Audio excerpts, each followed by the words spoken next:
ദൈവത്തിൻ്റെ അതിപരിശുദ്ധമായ നാമം വാഴ്ത്തപ്പെടുമാറാകട്ടെ. കൃപയാ നിങ്ങളുടെ ഒരുമിച്ച് ഇന്ന് ഈ പകൽക്കാലമായിരിക്കാൻ സർവശക്തനായ ദൈവം ഒരുക്കിയ നല്ല അവസരത്തിനായി സ്തോത്രം ചെയ്യുന്നു. അഭിഷിക്ത ദാസന്മാർക്കായി സ്തോത്രം ചെയ്യുന്നു. വേദിയിലും അതുപോലെ തന്നെ എൻ്റെ ഫ്രണ്ടിലും അനേക ദൈവദാസന്മാരുണ്ട്, പരിചയമുള്ള മുഖങ്ങളുണ്ട്. അവരെ ഓർത്ത് ദൈവത്തിന് നന്ദി പറയുന്നു. ഞാൻ ആദ്യമായിട്ടാണ് ഇവിടെ ആയിരിക്കുന്നത്. എൻ്റെ പേർ റോബിൻ സേവ്യർ എന്നാണ്.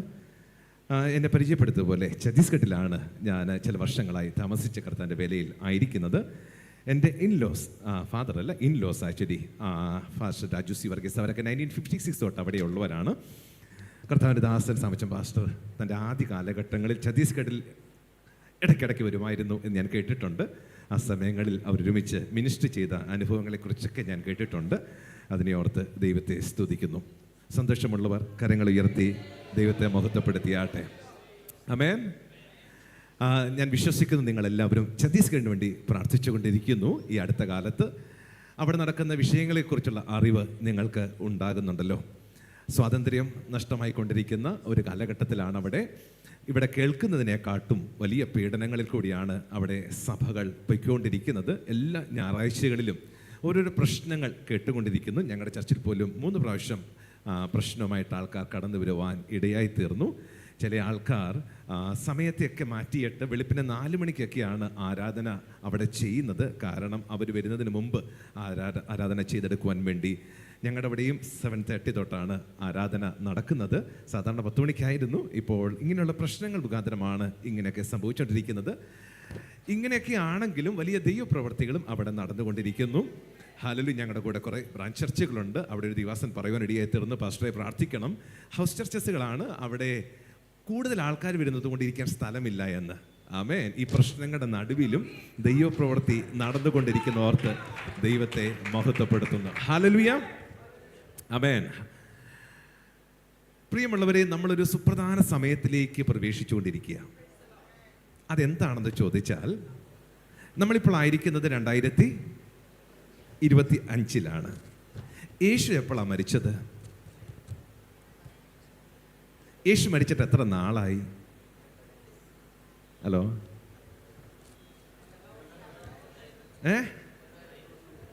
എത്ര വർഷമായി? നമ്മൾ പലപ്പോഴും ഒരു പ്രാസം ഒപ്പിച്ച് പറയാറുണ്ട്, ഇന്നേക്ക് 2000 വർഷങ്ങൾക്ക് മുമ്പ് കാൽവരി ക്രൂശിൽ മരിച്ചു, അടക്കപ്പെട്ടു, ഉയർത്തിനേറ്റു. വാസ്തവത്തിൽ 2000 വർഷമായിട്ടില്ല. ഹലോ, യേശു ഏത് കാലഘട്ടത്തിലാണ് ജനിച്ചത്? BC 4 ആണല്ലേ. അപ്പോൾ യേശു മരിക്കുമ്പോൾ എത്ര വയസ്സായിരുന്നു? 33 എന്നൊക്കെ പറയാറുണ്ട്. അങ്ങനെയാണെങ്കിൽ എപ്പോഴായിരിക്കും മരിച്ചത്? AD 30 എന്ന് കണക്കാക്കാം. 30, 33 എന്നൊക്കെയാണ് രേഖപ്പെടുത്തി വെച്ചിരിക്കുന്നത്. കാരണം പിലാത്തോസിന്റെ ഭരണകാലഘട്ടം AD 26-നും 36-നും ഇടയ്ക്കായിരുന്നു. ഹലോ, യേശു 33 വയസ്സിലാണ് മരിച്ചതെങ്കിൽ നിശ്ചയമായിട്ടും യേശു മരിക്കുന്നത് AD 30-ലാകാൻ സാധ്യതയുണ്ട്. ഹലോ, നമ്മളിപ്പോൾ AD 2025-ലാണ്. അങ്ങനെയാണെങ്കിൽ ഈ 2000 വർഷം പൂർത്തിയാകുവാൻ 5 വർഷം കൂടെ ബാക്കിയുണ്ട്. അപ്പോൾ അതിനെന്താ ഇത്ര പ്രത്യേകത?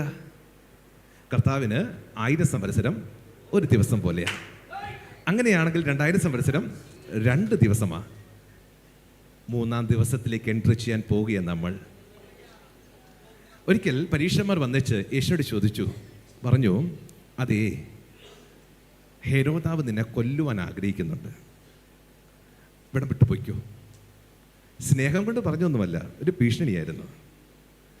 യേശുവിൻ്റെ മറുപടി, ആ കുറുക്കനോട് പോയി പറഞ്ഞേരെ, ഇന്നും നാളെയും ഞാൻ ഭൂതങ്ങളെ പുറത്താക്കും, രോഗികളെ സൗഖ്യമാക്കും, 3-ാം നാൾ സമാപിക്കും. 3-ാം നാൾ സമാപിക്കും. 3rd day. യേശു 3-ാം ദിവസം ഉയർത്തെഴുന്നേൽക്കുമെന്നല്ലേ പറഞ്ഞത്? വെള്ളിയാഴ്ചയല്ലേ മരിക്കുന്നത്? ഒരു വൈകുന്നേരം. വെള്ളിയാഴ്ച കഴിഞ്ഞു, ശനിയാഴ്ച കഴിഞ്ഞു. സ്ത്രീകൾ അക്ഷമരായി കാത്തിരിക്കുക യേശുവിൻ്റെ ശവശരീരത്തിൽ സുഗന്ധദ്രവ്യം പൂശാൻ വേണ്ടി. അതിരാവിലെ ഇരുട്ടുള്ളപ്പോൾ തന്നെ ഈ സ്ത്രീകൾ ഈ യേശുവിൻ്റെ കബറിടത്തിലേക്ക് പോയി. പക്ഷേ അവരവിടെ ചെന്നപ്പോൾ കാണുന്നത് അവരുടെ കണക്കൂട്ടലെ തെറ്റിച്ചുകൊണ്ട് അവർ വരുന്നതിന് മുമ്പേ ഇരുട്ടുള്ളപ്പോൾ തന്നെ, അതിന് മുമ്പേ എന്ന് പറഞ്ഞാൽ third day beginning itself, യേശു ഉയർത്തിനേറ്റിരുന്നു. ഒരു 6 മണിക്കൂർ കഴിഞ്ഞിട്ട് ഉയർത്തിനേറ്റ പോരായിരുന്നോ? ഹലോ, ആ 3-ാം ദിവസം പൊട്ടി വിടരുന്ന സമയത്ത് തന്നെ യേശു ഉയർത്തിനേറ്റെങ്കിൽ we are going to enter into the third day. അതുകൊണ്ടാണ് ഇപ്പോൾ ഈ പ്രശ്നങ്ങളെല്ലാം വരുന്നത്. നാളുകൾ ഇല്ലാത്ത പ്രശ്നങ്ങൾ 2020 ശേഷം ഇത്രമാത്രം തീവ്രമായി വരുന്നുണ്ടെങ്കിൽ ചില അടയാളങ്ങളാണ് കാണിക്കുന്നത്. ഹല്ലേലൂയ. നമ്മൾ AI യുഗത്തിലേക്ക് കയറി. ഇന്നലകളിൽ ഇന്റർനെറ്റ് ആണെങ്കിൽ അതിന്റെ അടുത്ത ലെവലായ AI കയറി. നമ്മുടെ കയ്യിലെല്ലാം ചാറ്റ് GPT ഉണ്ട്, ജെമിനി ഉണ്ട്. ഹലോ, मैं माफी मांगना चाहता हूं, मुझे लगता है कुछ लोगों को मलयालम बिल्कुल नहीं आता है. हिंदी कितने लोग समझता है? हिंदी जानने वाला हाथ उठाए. सॉरी, मैं 1-2 भाषा में बात नहीं कर सकता. पास्टर जी बताया था एटलीस्ट इंग्लिश में प्रचार करने के लिए. I think that some people can understand Malayalam, right? All of you can understand Malayalam. Hallelujah. I had a wish to explain in English also, but I don't have much time. That's why I just want to go forward. And I'm so sorry for you. आप लोगों के लिए मैं माफ़ी मांगना चाहता हूँ. मैं आज एक विश्वास के बारे में बोलने के लिए यहाँ पर आया हूँ. अगर परमेश्वर की इच्छा है तो मैं और एक्सप्लेनेशन करेंगे. हालेलुया, आमीन. परमेश्वर का आत्मा आपके लिए परिवर्तन करके दे दे, और ये मेरा प्रार्थना है. हालेलुया. പ്രിയോ, ഞാൻ പറഞ്ഞു വന്നത് കർത്താവിൻ്റെ വരവ് ഏറ്റവും ആസന്നമായി. ഞാൻ എൻ്റെ വീട്ടിൽ കഴിഞ്ഞ ദിവസം ഒരു ചെടി എൻ്റെ ഫാദർ നട്ടുവെച്ചിരുന്നു. അതിൻ്റെ വലിപ്പം ഞാൻ കണ്ടു, വലിയതാ. ഞാൻ ചോദിച്ചു, ഇപ്പോൾ ചെടിയുടെ പേരെന്താ? അപ്പോൾ ഫാദർ പറഞ്ഞ് അറിയില്ല. സോ ഞാൻ ഈ ജെമിനി ഓണാക്കിയിട്ട് വീഡിയോ ഓണാക്കി ചോദിച്ചു, എന്താണ് ഇതിൻ്റെ പേര്? ഒരു അമേരിക്കൻ പ്ലാന്റിൻ്റെ പേരായിരുന്നു. അതിനോട് പറഞ്ഞു. ഉടനെ ഈ ജെമിനിയിൽ സംസാരിക്കുന്ന ഈ കമ്പ്യൂട്ടർ എന്നോട് പറയുകയാണ്, ഇത് നിങ്ങളുടെ വീടാണോ? അതിൻ്റെ മുറ്റം മനോഹരമായിരിക്കുന്നല്ലോ, എന്നെ ഒന്ന് കാണിക്കാവോ? ഹലോ, എൻ്റെ ചിന്ത സാധാരണ നമ്മൾ അങ്ങോട്ട് ചോദിക്കുന്നതിന് മറുപടി പറയുമെന്നാ. പക്ഷെ ഇതല്ല, ഇങ്ങോട്ട് പറയുകയാണ്, എന്നെ ഒന്ന് കാണിച്ചതാ. ഹലോ, പ്രതിമ സംസാരിക്കാൻ സമയമായി. പ്രതിമ സംസാരിക്കാൻ സമയമായി. We are so close. നമ്മൾക്കൊരു 3-ാം ദിവസത്തിലേക്ക് എൻട്രി ചെയ്യുവാൻ ഭാഗ്യം ലഭിച്ചാൽ, പ്രിയമുള്ളവരെ, something is going to happen. ചിലത് സംഭവിക്കാൻ പോകുക. യേശുവിന്റെ വരവ് ഏറ്റവും ആസന്നമായിരിക്കുക. സഭ ഉണരേണ്ട സമയമായി. ഹല്ലേലൂയ. അതിന്റെ ഏറ്റവും വലിയ അടയാളം സ്നേഹം കുറയുന്നത് തന്നെയാണ്. രണ്ടാമത്തെ ഒരു അടയാളം വേഗത്തിൽ പറഞ്ഞ് ഞാൻ മുമ്പോട്ട് പോകാൻ ആഗ്രഹിക്കുന്നു. വായിച്ചാട്ടെ, ലൂക്കോസ് സുവിശേഷം 18-ാം അധ്യായം അതിന്റെ 8-ാമത്തെ വാക്യം. നമ്മുടെ ചിന്താ വിഷയം ഇതാണ്. ലൂക്കോസ് സുവിശേഷം 18-ാം അധ്യായം 8-ാം വാക്യം. വേഗത്തിൽ അവരെ പ്രതിക്രിയ നടത്തി രക്ഷിക്കും എന്ന് ഞാൻ നിങ്ങളോട് പറയുന്നു. എന്നാൽ മനുഷ്യപുത്രൻ വരുമ്പോൾ അവൻ ഭൂമിയിൽ വിശ്വാസം കണ്ടെത്തുമോ എന്ന് കർത്താവ് പറഞ്ഞു. അതൊരു ക്വസ്റ്റ്യൻ മാർക്കാണ് കേട്ടോ. കർത്താവിൻ്റെ വരവിൽ സംഭവിക്കുന്ന ഏറ്റവും പ്രധാനമായ ഒരു അടയാളം നമ്മുടെ വിശ്വാസത്തിൻ്റെ ചോർച്ചയാണ്. Hello, hallelujah. ഞാൻ ഇന്ന് വിശ്വാസത്തെക്കുറിച്ച് ചില കാര്യങ്ങൾ പറഞ്ഞ് വേഗത്തിൽ പ്രാർത്ഥിച്ച് അവസാനിപ്പിക്കാനാണ് ആഗ്രഹിക്കുന്നത്. ഇതൊരു വലിയ ടോപ്പിക്കാണെങ്കിലും ഞാനൊന്ന് തൊട്ട് വെക്കാൻ തക്കവണ്ണമാണ് ആഗ്രഹിക്കുന്നത്. ഒരു വാക്യം കൂടെ വായിക്കാം. 1 യോഹന്നാൻ 5-ാം അധ്യായം 4-5 വാക്യങ്ങൾ. 1 John chapter 5 verses 4 and 5. पगले युग ना 5 का 4 और 5 पद. 5 verses 4, chapter 5 verse 4 and 5. ദൈവത്തിൽ നിന്ന് ജനിച്ചതൊക്കെയും ലോകത്തെ ജയിക്കുന്നു. ലോകത്തെ ജയിച്ച ജയമോ നമ്മുടെ വിശ്വാസം തന്നെ. യേശു ദൈവത്തിൽ നിന്ന് വിശ്വസിക്കുന്നവനല്ലാതെ ആരാകുന്നു ലോകത്തെ ജയിക്കുന്നവൻ? സ്വർഗം പരാജയപ്പെട്ടവരുടെ സ്ഥലമല്ല. The heaven is not for the failures, but it's for the winners. Hallelujah. ജയിച്ചവരുടെ സ്ഥലമാണ് സ്വർഗം. അതുകൊണ്ടാണ് 7 സഭകൾക്ക് ദൂത് എഴുതുമ്പോൾ പറയുന്നത്, ജയിക്കുന്നവൻ ഞാൻ പർദീസിലുള്ള ജീവവൃക്ഷത്തിന്റെ ഫലം തിന്മാൻ കൊടുക്കും. ജയിക്കുന്നവന് 2ാം മരണത്തിൽ ദോഷമുണ്ടാകത്തില്ല. ജയിക്കുന്നവന് ഞാൻ മറഞ്ഞിരിക്കുന്ന മന്ന കൊടുക്കും. ജയിക്കുന്നവന് ജാതികളുടെ മേൽ അധികാരമുണ്ടാകും. ജയിക്കുന്നവൻ വെള്ളവസ്ത്രം ധരിക്കും. ജയിക്കുന്നവന് ഞാൻ ആലയത്തിന്റെ തൂണാക്കും. ജയിക്കുന്നവൻ എന്നോട് കൂടെ സിംഹാസനത്തിൽ വസിക്കും. സ്വർഗം പരാജയപ്പെട്ടവരുടെ സ്ഥലമല്ല, ജയിച്ചവരുടെ സ്ഥലമാണ്. യൂദ ഇങ്ങനെ പറയുന്നുണ്ട്, ഞാൻ പൊതുവിലുള്ള രക്ഷയെക്കുറിച്ച് എഴുതണമെന്നൊക്കെ പ്ലാൻ ചെയ്താണ് ഈ ലേഖനം ആരംഭിച്ചത്. പക്ഷേ വിശുദ്ധന്മാർക്ക് വേണ്ടി ഒരിക്കലായി ഭരമേൽപ്പിക്കപ്പെട്ട വിശ്വാസത്തിന് വേണ്ടി പോരാടേണ്ടതിന്, അധ്വാനിച്ച് പോരാടേണ്ടതിന്, പ്രബോധിപ്പിച്ച് എഴുതുവാൻ ആവശ്യമെന്ന് എനിക്ക് തോന്നി. You need to fight for your faith. നിങ്ങളുടെ വിശ്വാസത്തിന് വേണ്ടി ഫൈറ്റ് ചെയ്യണമെന്ന്. നിങ്ങളും ദൈവമായിട്ടുള്ള ബന്ധം ഈസ് ബേസ്ഡ് ഓൺ ഫെയ്ത്ത്. വിശ്വാസത്തിൽ അധിഷ്ഠിതമാണ്. ഹലോ, വിശ്വാസം എന്ന് പറയുമ്പോൾ നമ്മൾ പറയുന്നു, നമ്മൾ യേശുവിനെ സ്വന്തം രക്ഷിതാവായി സ്വീകരിച്ചിട്ടുണ്ട്, നമ്മൾ അതുകൊണ്ട് സ്നാനപ്പെട്ടിട്ടുണ്ട്, പരിശുദ്ധാത്മാവിനെ പ്രാപിച്ചിട്ടുണ്ട്, അതുപോലെ നിത്യതയ്ക്ക് വേണ്ടി കാത്തിരിക്കുകയാണ്, വചനത്തെക്കുറിച്ചുള്ള അറിവുണ്ട്, യേശുവിനെ കുറിച്ചുള്ള പഠനമുണ്ട്. മിക്ക കാര്യങ്ങൾ നമ്മൾ വിശ്വസിക്കുന്ന ആ വിശ്വാസത്തിൽ ഇങ്ങനെ മുമ്പോട്ട് പോകുക. പണ്ടെന്നോ പ്രാപിച്ച ഒരു വിശ്വാസത്തിന്റെ പുറത്താണ് ഇപ്പോഴും നടക്കുന്നത്. ഹലോ, പക്ഷെ പലപ്പോഴും പലരും വിശ്വാസത്തെയും ജ്ഞാനത്തെയും തമ്മിൽ തെറ്റിദ്ധരിക്കാറുണ്ട്. ജ്ഞാനമല്ല വിശ്വാസം. ഹലോ, വിശ്വാസത്തെക്കുറിച്ചുള്ള അറിവ് വിശ്വാസമാണെന്ന് പലരും തെറ്റിദ്ധരിക്കാറുണ്ട്. Faith is just an emotion. അതൊരു അകത്ത് വരുന്ന ഒരു ഫീലാണ്. ഈ വിശ്വാസം ഒരു ദിവസം കൊണ്ടുണ്ടാകുമോ?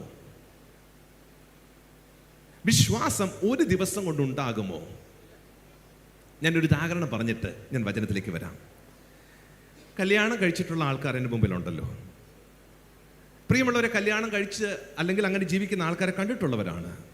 വിവാഹം കഴിഞ്ഞിട്ട് നിങ്ങൾ കാണുമ്പോൾ ഭാര്യയും ഭർത്താവും എപ്പോഴും ഒരുമിച്ച് ഇരിക്കുന്നതും ഒരുമിച്ച് നടക്കുന്നതും നിങ്ങൾ കാണാറില്ലേ? എവിടെ പോയാലും അവർ ഒരുമിച്ചേ പോകത്തുള്ളൂ. മാർക്കറ്റിൽ പോയാലും ഒരുമിച്ച് പോകുന്നു, അതുപോലെ ഭക്ഷണം കേൾക്കാൻ ഒരുമിച്ച് വരുന്നു, അവരെങ്ങോട്ട് പോയാലും ഒരുമിച്ച്. അങ്ങനെ ഒരു കാലഘട്ടമാണ് തുടക്ക കാലഘട്ടം. പിന്നീട് രണ്ടുപേരും അങ്ങോട്ടും ഇങ്ങോട്ടും ശ്രദ്ധിക്കാൻ തുടങ്ങും. അങ്ങനെ ഭർത്താവിൻ്റെ വീട്ടിലേക്ക് ഭാര്യ വരുന്നു. അങ്ങനെ ഭർത്താവ് അവിടെ റോഡിൽ നിന്നുകൊണ്ട് ഏതോ ഒരു സ്ത്രീയോട് സംസാരിക്കുമ്പോൾ ഭാര്യ അകത്താണെങ്കിലും നോട്ടം ഭർത്താവിൻ്റെ മേലായിരിക്കും. ആണോ അല്ലയോ? ഹലോ, ഇനി ഭാര്യ വേറെ ആരോട് സംസാരിച്ചാലും ദൂരത്തിരിക്കുന്ന ഭർത്താവിൻ്റെ നോട്ടം ഭാര്യയുടെ മേലായിരിക്കും. അതെന്താ അങ്ങനെ? ഇനി ഇത് ആരോടെ സംസാരിച്ചത് എന്ന് അറിയാൻ വേണ്ടിയുള്ളൊരു വ്യഗ്രതയാണ്. വിട്ടു വരുമ്പോഴേക്ക് ആരായിരുന്നത്, എന്തായിരുന്നു, എന്താ ബന്ധം, എങ്ങനെയാ, അതെന്താ അങ്ങനെ വരാൻ കാരണം? ആ ഒരു പീരീഡ് എന്ന് പറഞ്ഞാൽ പരസ്പരം അറിയാനുള്ളൊരു കാലഘട്ടമാണ്. ഹലോ, അങ്ങനെ പരസ്പരം അറിഞ്ഞു വരുന്നു കഴിയുമ്പോഴാണ് വിശ്വാസം അവരുടെ അകത്ത് ഉടലെടുക്കുന്നത്. പരസ്പര വിശ്വാസം. ആ പരസ്പര വിശ്വാസം വിവാഹം കഴിച്ച അന്നുണ്ടാകത്തില്ല. Hello, am I right or wrong? ചിലർക്ക് 6 മാസം എടുക്കും, ചിലർക്ക് 1 വർഷം എടുക്കും, ചിലർക്ക് 5 വർഷം എടുക്കും, ചിലർക്ക് 50 വർഷമായിട്ട് സംശയമാണ്. എന്താ അതിന്റെ കാരണം? അവരുടെ അകത്ത് വിശ്വാസം ഉണ്ടായിട്ടില്ല. കുടുംബജീവിതത്തിൽ ഏറ്റവും ഇമ്പോർട്ടൻസ് വിശ്വാസമല്ലേ? ആ വിശ്വാസം വരുന്നിടം വരെ ഒരു പിരിമുറുക്കമല്ലേ നമ്മുടെ ജീവിതത്തിൽ? ഇനി ആ വിശ്വാസം വന്നു കഴിഞ്ഞാലോ? എൻ്റെ ഭർത്താവ് ആരോട് സംസാരിച്ചാലും എനിക്ക് വിഷയമല്ല, കാരണം എനിക്കറിയാം എൻ്റെ ഭർത്താവിനെ. എൻ്റെ ഭാര്യ ആരോട് സംസാരിച്ചാലും എനിക്ക് വിഷയമല്ല, കാരണം I know my wife, I have faith in her. ആ വിശ്വാസം എങ്ങനെ ഉണ്ടായതാ? ഹലോ, അതെങ്ങനെയാ വിശ്വാസം ഉണ്ടായത്? അത് ഒരു ദിവസം കൊണ്ടുണ്ടായി വന്നതാണോ? You need to know her or him much. അറിയുന്നത് കൊണ്ടുണ്ടാകുന്നതാ. ഹലോ, പേഴ്സണൽ ബന്ധമുണ്ടാകണം, അറിയണം പരസ്പരം. നിങ്ങൾക്ക് എത്രത്തോളം കർത്താവിനെ അറിയാമോ അത്രത്തോളമേ നിങ്ങളുടെ അകത്ത് വിശ്വാസമുള്ളൂ.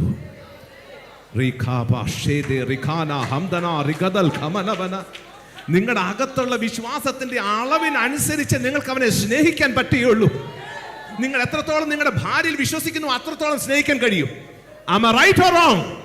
അതുപോലെ യേശുവിനെ സ്നേഹിക്കണമെങ്കിൽ അവനിൽ വിശ്വാസം വേണം. വിശ്വാസം കൂടാതെ ദൈവത്തെ പ്രസാദിപ്പിക്കാൻ കഴിയത്തില്ല. There is no other way to please God, only through faith. ആമേൻ.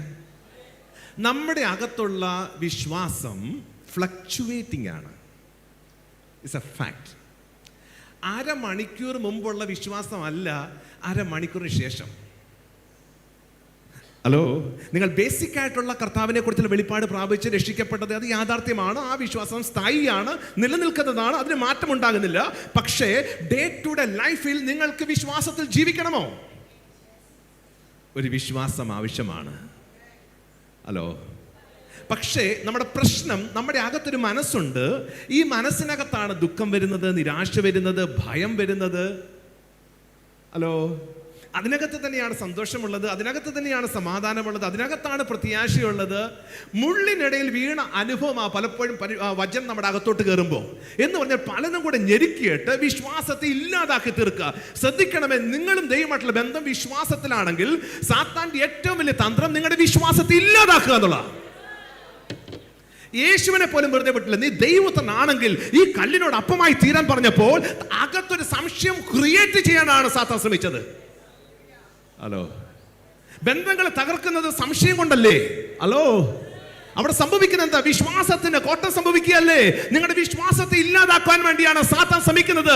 അതുകൊണ്ടാ ഒരിക്കലായി ഭരമേൽപ്പിക്കപ്പെട്ട വിശ്വാസത്തിന് വേണ്ടി നീ അധ്വാനിച്ച് പോരാടണം. Hallelujah, hallelujah. യേശു കർത്താവ് കൂടെ ഉണ്ടായിട്ടും ശിഷ്യന്മാർ നശിച്ചു പോകുമെന്ന് വിചാരിച്ചില്ലേ? ഹലോ, അവിടെ യേശുവിനെ എഴുന്നേൽപ്പിച്ചപ്പോ ആദ്യം യേശു ചെയ്തത് എന്താ? ശിഷ്യന്മാരെ ശാസിച്ചു. എന്ത് പറഞ്ഞ ശാസിച്ചത്? അല്പവിശ്വാസി. അതിവിശ്വാസമുണ്ട്, വിശ്വാസമുണ്ട്, അല്പവിശ്വാസമുണ്ട്, അവിശ്വാസമുണ്ട്. നിങ്ങൾ ഏത് കാറ്റഗറിയിൽ? അല്പവിശ്വാസി ആണെങ്കിൽ യേശു കൂടെ ഉണ്ടെങ്കിൽ നിങ്ങൾ മരിക്കുമെന്ന് ചിന്തിക്കുമെന്നേ. നിങ്ങളുടെ കാര്യം തീർന്നുവെന്ന്, ഇനി മുമ്പോട്ട് പോകാൻ കഴിയത്തില്ല എന്ന്. പ്രശ്നം എവിടെയാ? വിശ്വാസത്തിന്റെ കുറവാ. ഹലോ, ഹലോ, കർത്താവ് ഉണ്ട് കൂടെ, കർത്താവ് ഇല്ല എന്ന് വിചാരിക്കരുത്. പക്ഷെ കർത്താവിന് പ്രവർത്തിക്കണമെങ്കിൽ നിങ്ങളുടെ വിശ്വാസം ആവശ്യമാണ്. കർത്താവിന് നിങ്ങളുടെ വിശ്വാസം കൂടാതെ ഒന്നും ചെയ്യാൻ കഴിയത്തില്ല. അവരുടെ അവിശ്വാസം നിമിത്തം അവന് വളരെ വീര്യപ്രവർത്തികൾ ചെയ്യാൻ കഴിഞ്ഞില്ല എന്ന് രേഖപ്പെടുത്തി വെച്ചിട്ടില്ലേ? കർത്താവിന് വിശ്വാസം കൂടാതെ, നിങ്ങളുടെ വിശ്വാസം കൂടാതെ ഒന്നും ചെയ്യാൻ കഴിയത്തില്ല. വാഗ്ദത്തം ലഭിക്കാനിട്ടല്ല, പ്രവചനം കേൾക്കാനിട്ടല്ല, പക്ഷെ നിങ്ങളുടെ അകത്തുള്ള വിശ്വാസത്തിന്റെ ഏറ്റക്കുറച്ചില സകല പ്രശ്നത്തിന്റെ കാരണം. ഹലോ, ഞാൻ പറഞ്ഞു ഫ്ലക്ച്വേറ്റിംഗ് ആണ് നമ്മുടെ വിശ്വാസം എന്ന്. മറ്റൊരു സമയത്ത് യേശുവിന്റെ ശിഷ്യന്മാർ തനിച്ച് പടകിൽ യാത്ര ചെയ്യുമ്പോൾ, യേശു തനിച്ച് പ്രാർത്ഥിക്കാൻ വേണ്ടി മലമുകളിൽ പോയി. ശിഷ്യന്മാർ യാത്ര ചെയ്യുന്നു, രാത്രിയാണ്. എന്നാൽ ആ കഫർനഹൂമിൽ ലക്ഷ്യമാക്കിയാണ് പോകുന്നത്. പക്ഷേ അവർക്ക് യാത്ര മുമ്പോട്ട് പോകാൻ പറ്റുന്നില്ല. കാറ്റ്, തിരമാല, ഇരുട്ട്. അങ്ങനെ രാത്രിയുടെ 4-ാം യാമമെത്തി, വെളുപ്പിന് സമയം. ഹല്ലേലൂയ. അവർ നോക്കുമ്പോൾ ഇതാ യേശു വെള്ളത്തിന് മീതെ നടന്നു വരുന്നു. കണ്ടപ്പോഴേ ഭൂതമാണെന്ന് വിചാരിച്ചു. Hello, hallelujah. പക്ഷെ യേശു പറഞ്ഞു, ഞാൻ ഭൂതമൊന്നുമല്ല, ഇത് ഞാനാണ്. അത് കേട്ടപ്പോൾ ഒരു ആശ്വാസമായി തീർന്നു. 12 പേര് യാത്ര ചെയ്യുന്ന ആ ബോട്ടിൽ നിന്ന് ഒരു മനുഷ്യന്റെ അകത്തൊരു ചിന്ത ഇങ്ങനെ ഉണ്ടായി, ഈ യേശുവിന് ഇങ്ങനെ വെള്ളത്തിൽ നടക്കാൻ കഴിയുമെങ്കിൽ എന്തുകൊണ്ട് എനിക്ക് നടന്നുകൂടാ? യേശുവിന് നടക്കാൻ കഴിയുമെങ്കിൽ എനിക്ക് നടക്കാം എന്ന് വിചാരിച്ച് എടുത്ത് ചാടിയില്ല. ഹലോ, വെളിപ്പാടുകൾ നല്ലതാ, പക്ഷേ പെർമിഷൻ ആവശ്യമുണ്ട്. താൻ എന്താ ചെയ്യുന്നത്? താൻ ചോദിക്കുന്നത് യേശുവിനോടാണ്, നീ കൽപ്പിച്ചാൽ ഞാൻ നിന്റെ അടുക്കൽ വരാം. ഹലോ, കർത്താവിന്റെ കൽപ്പന കൂടാതെ പത്രോസിന് അവിടെ ഇറങ്ങാൻ പറ്റത്തില്ല. അത് പത്രോസിന് നന്നായിട്ട് അറിയാം. അതുകൊണ്ടാണ് ചോദിക്കുന്നത്, നീ ഒരു വാക്ക് കൽപ്പിച്ചാൽ, നീ കൽപ്പിച്ചാൽ. ഹല്ലേലൂയ, നീ കൽപ്പിച്ച ഞാൻ വരാമെന്നേ. യേശു എന്താ പറഞ്ഞത്? വരിക. ആ പെർമിഷൻ കിട്ടിയപ്പോഴാ പത്രോസ് സ്റ്റെപ്പ് എടുക്കുന്നത്. ആമേൻ. അകത്ത് വിശ്വാസമുണ്ടായി, കർത്താവിന്റെ പെർമിഷനും കിട്ടി, അദ്ദേഹം വെള്ളത്തിൽ ചാടി നടന്നു. ആമേൻ. മറ്റാർക്കും ചെയ്യാൻ കഴിയാത്തത് ഈ പത്രോസ് ചെയ്യുക. ആ യേശുവിനെ നോക്കി യാത്ര ചെയ്ത പത്രോസ് പെട്ടെന്ന് ശ്രദ്ധ മാറി കാറ്റിലേക്ക്, തിരമാലകളിലേക്ക് വന്നപ്പോൾ അവിടെ മുങ്ങി. ഈ വിശ്വാസത്താൽ നടന്ന ആ വ്യക്തി അവിടെ മുങ്ങി. അദ്ദേഹം നിലവിളിക്കാൻ തുടങ്ങി. നീന്തി രക്ഷപ്പെടാൻ ശ്രമിച്ചില്ല. യേശുവെങ്കിലേക്ക് വീണ്ടും കൈനീട്ടി. യേശു കൈനീട്ടി അവനെ പിടിച്ച് കയറ്റി. എന്നിട്ട് എന്താ യേശു പറഞ്ഞത്? പത്രോസിനോട് എന്താ പറഞ്ഞത്? അല്പവിശ്വാസിയെ. ഈ കുറച്ച് മുമ്പ് വരെ അതിവിശ്വാസമല്ലായിരുന്നോ? ആ അതിവിശ്വാസത്തിൽ നിന്ന് അല്പവിശ്വാസത്തിലേക്ക് പോകുവാൻ എത്ര സെക്കൻഡുകൾ വേണ്ടി വന്നു? ഹലോ ഹലോ അതിവിശ്വാസത്താൽ നടക്കാൻ പറ്റും, അല്പവിശ്വാസത്താൽ മുങ്ങാൻ പറ്റും. അവിശ്വാസമല്ല കേട്ടോ, അല്പവിശ്വാസം എന്നാ പറയുന്നത്. ഹലോ, ഇത്രമാത്രം ഫ്ലക്ച്വേറ്റിംഗ് ആണ് നമ്മുടെ വിശ്വാസം. Are getting my point? നിങ്ങൾ ഇതിനകത്ത് വർക്കൗട്ട് ചെയ്യാതെ വിടുതൽ അനുഭവിച്ചറിയാൻ പറ്റത്തില്ല. നിങ്ങളുടെ അകത്തേക്കൊന്ന് നോക്കിയാട്ടെ, നിങ്ങളുടെ വിശ്വാസത്തിന്റെ ലെവൽ എന്ന് നോക്കിയാട്ടെ. നിങ്ങൾ വിശ്വാസത്തിൽ ഇരിക്കുന്നു എന്ന് നിങ്ങൾ നിങ്ങളെ തന്നെ ശോധന ചെയ്യുവാൻ ദൈവത്തിന്റെ വചനം ആഹ്വാനം ചെയ്യുന്നില്ലേ? ഹല്ലേലൂയ. നിങ്ങളുടെ ലെവൽ എന്ന് നോക്കിയാട്ടെ. ഹലോ, ആമേൻ. ഞാനൊരു കാര്യം കൂടെ പറഞ്ഞ് ഞാൻ അവസാനിപ്പിക്കാം. ലൂക്കോസ് സുവിശേഷം 7-ാം അധ്യായത്തിലേക്ക് വരുമ്പോൾ അവിടെ ഒരു ശതാധിപനെ കാണാൻ കഴിയും. തൻ്റെ കുടുംബത്തിന് വേണ്ടിയോ മക്കൾക്കോ ഭാര്യയ്ക്ക് വേണ്ടിയല്ല, തനിക്ക് പ്രിയനായ ഒരു ദാസന് രോഗം വന്നപ്പോൾ താൻ യഹൂദ മൂപ്പന്മാരെ അടുക്ക് വിളിച്ചിട്ട് പറഞ്ഞു, നിങ്ങൾ യേശുവിനെ പോയി കാണണം. ആമേൻ. യഹൂദ മൂപ്പന്മാർ യേശുവിൻ്റെ അടുക്കൽ സന്തോഷത്തോടെ കടന്നു ചെല്ലുന്നു. അവർ കടന്നു ചെന്നിട്ട് പറയുന്നു, നീ ഇത് അവന് ചെയ്തു കൊടുക്കാൻ യോഗ്യനാവൻ. എന്താ യോഗ്യതയുടെ മാനദണ്ഡം എന്നറിയാമോ? അവൻ നമ്മളെ സ്നേഹിക്കുന്നു, നമ്മുടെ ജാതിയെ സ്നേഹിക്കുന്നു. അത് മാത്രമല്ല, ഞങ്ങൾക്ക് ഒരു പള്ളി പണിയിച്ച് തന്നിട്ടുണ്ട്. ഹലോ, ഒരു പള്ളി പണിയിച്ച് തന്നിട്ട്. അന്നത്തെ കാലഘട്ടത്തിലുള്ള സംഭവമാണ് പള്ളി എന്ന് പറഞ്ഞാൽ സിനഗോഗുകൾ. നിങ്ങൾക്കറിയാമോ തോമസ് എന്തുകൊണ്ടാണ് കേരളത്തിൽ വന്നതെന്ന് അറിയാമോ? ആരെ തപ്പിയാ വന്നതെന്നറിയാമോ? യഹൂദന്മാരെ തപ്പിയായിരുന്നു. പണ്ട് തൊട്ടേ യഹൂദന്മാരുമായിട്ടുള്ള ഒരു കണക്ഷൻ ഈ കേരളത്തിനുണ്ടായിരുന്നു, ഭാരതത്തിനുണ്ടായിരുന്നു. നിങ്ങൾ ചരിത്രം നോക്കിക്കഴിഞ്ഞാൽ ഈ കൊല്ലത്ത് നിന്നാണ് ശലോമോൻ രാജാവിൻ്റെ സിംഹാസനത്തിൻ്റെ സാധനങ്ങൾ പോയതെന്നാണ് ചരിത്രം രേഖപ്പെടുത്തിയേക്കുന്നത്. ഹലോ, അത് കൊല്ലത്ത് നിന്നാ പോയെന്നാ. ആമേ. Hello, hallelujah. ഞാൻ ഈ ദിവസങ്ങളിൽ കുറച്ച് ചരിത്രം പഠിച്ചുകൊണ്ടിരിക്കുക. കാരണം അങ്ങനെ ഒരു സിറ്റുവേഷനാണ് ഞങ്ങൾ അവിടെ ആയിരിക്കുന്നത്. ആമേ. ആര്യന്മാരെ കുറിച്ച് കേട്ടിട്ടില്ലേ? ഹല്ലേലൂയ. അവരെവിടെ നിന്ന് വന്നതാണ്? എവിടെ നിന്ന് വന്നവരാ? അഫ്ഗാനിസ്ഥാൻ, ഇറാൻ എന്ന് പറഞ്ഞാൽ, അഫ്ഗാനിസ്ഥാൻ ഇറാൻ എന്ന് പറഞ്ഞാൽ പേർഷ്യയാണ് പണ്ടത്തെ. പക്ഷെ ആ പേർഷ്യയിലേക്ക് വന്നത് ജർമ്മനിയിൽ നിന്നാണ്.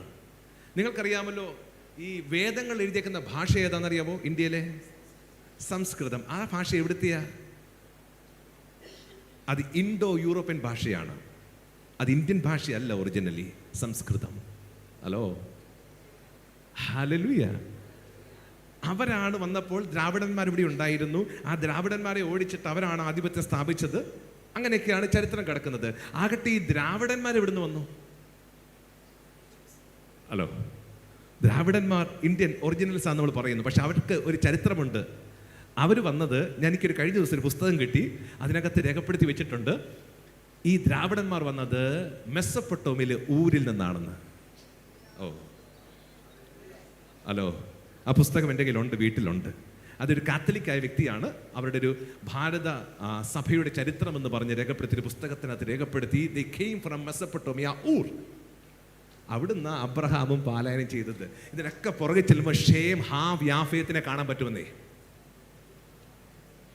Hello, are you getting my point? Okay, അദ്ദേഹം പള്ളി പണിയിച്ചു കൊടുത്തു. അതൊരു പ്ലസ് പോയിന്റ് ആണ്. നീ പോയി ഇത് ചെയ്തു കൊടുക്കാൻ. യേശു അത് കേട്ടിട്ട് ആ വാക്കിനെ തള്ളിക്കളഞ്ഞോ? അവരുടെ വാക്ക് കേട്ട അവരുടെ കൂടെ യേശു പോയി. നിങ്ങൾ കർത്താവിനോട് എന്ത് ചെയ്യുന്നുവോ സ്വർഗത്തിലെ പുസ്തകത്തിൽ രേഖപ്പെടുത്തി വെച്ചിട്ടുണ്ട്.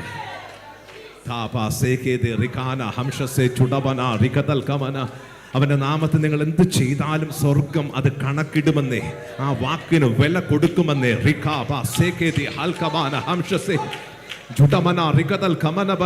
നിങ്ങൾ വിതച്ചതൊന്നും വെറുതെയായി പോയിട്ടില്ല. ഇന്നലെ നിങ്ങൾ ചെയ്തത് വെറുതെയായി പോയിട്ടില്ല. ഒരു കൂട്ടം ജനം കടന്നു വന്നിട്ട് പറയുക, അവനത് ചെയ്തു കൊടുക്കാൻ യോഗ്യനായി. എന്താ അവൻ ചെയ്തത്? ഞങ്ങൾക്കൊരു പള്ളി പണിച്ച് തന്നിട്ടുണ്ടെന്ന്. ഹല്ലേലൂയ. അത് കേട്ടിട്ട് യേശു ആ വാക്ക് തള്ളിക്കളയാതെ അവരുടെ കൂടെ പോയി. ഹല്ലേലൂയ. അവിടെ ചെന്നപ്പോ പോകുന്ന പോക്ക് എത്ര ദൂരം സഞ്ചരിച്ചു എന്നറിയത്തില്ല. അടുക്കാറായപ്പോൾ വേറൊരു കൂട്ടം യേശുവിനെ എതിരേറ്റ് വന്നിച്ച് പറയുന്നു, ഗുരുവേ, നീ അങ്ങോട്ട് വരണ്ട. യേശു ആ വീട്ടിലേക്ക് പോകാൻ വേണ്ടി പോയതാണ്. പക്ഷെ വേറെ ആൾക്കാർ വന്നിച്ച് പറയുന്നു അങ്ങോട്ട് വരണ്ടെന്ന്. അതെന്താ കാരണം? അദ്ദേഹം പറഞ്ഞു വിട്ടേക്കാണ്, നിന്റെ അടുക്കൽ വരാൻ ഞാൻ യോഗ്യനായിട്ട് എനിക്ക് തോന്നിയിട്ടില്ല. അതുകൊണ്ട് നീ എൻ്റെ വീട്ടിൽ വരാൻ ഞാൻ യോഗ്യനല്ല. ഞാനും അധികാരത്തിൻ്റെ കീഴിൽപ്പെട്ടവനാ. ഞാൻ ഒരുപാട് പോകാൻ പറഞ്ഞാൽ പോകും, വരാൻ പറഞ്ഞാൽ വരും, ഇന്നത് ചെയ്യാൻ പറഞ്ഞാൽ ചെയ്യും. നീ ഒരു വാക്ക് കൽപ്പിച്ചാൽ മതി. ഹലോ, നമ്മളൊക്കെ ആണെങ്കിൽ എലീശയുടെ അടുക്കൽ വന്ന ശൂന്യക്കാരത്തിയെ പോലെയാ. ഗഹസിയെ വിടാമെന്ന് പറഞ്ഞിട്ടും വിട്ടില്ല. നീ വരാതെ എൻ്റെ ജീവനാണ്, ഞാൻ പോകത്തില്ല. നീ കൈവെക്കാതെ, നീ വന്ന് പ്രാർത്ഥിക്കാതെ, നീ ആ കുഞ്ഞിനെ എഴുന്നേൽപ്പിക്കാതെ ഞാൻ നിന്നെ വിടത്തില്ല എന്ന് പറയുന്ന വിശ്വാസമാണ് പലപ്പോഴും നമുക്കുള്ളത്. പക്ഷെ ഈ വിശ്വാസം അതല്ല. ഹലോ, ഇതൊരു അഹങ്കാരമല്ല കേട്ടോ. ഇതൊരു അഹങ്കാരമായിരുന്നില്ല. അവിടെ എഴുതി വെച്ചേക്കുന്നത് എന്താണെന്നറിയാവോ? ഇത് കേട്ടിട്ട് അവങ്കൽ ആശ്ചര്യപ്പെട്ടു. സകലത്തെ സൃഷ്ടിച്ച ദൈവത്തിന് എന്തെങ്കിലും ആശ്ചര്യകരമായ കാര്യമുണ്ടോ? Nothing is exciting for him because he knows everything. Everything is created by him. Amen. Hallelujah. പക്ഷെ ഇവിടെ യേശുവിനെ കുറിച്ച് പറയുന്നു, ആദ്യമായി അവൻ ആശ്ചര്യപ്പെട്ടു. യേശുവിനെ ആശ്ചര്യപ്പെടുത്തിയ ഒരേ ഒരു കാര്യം ഈ വിശ്വാസമാണ്.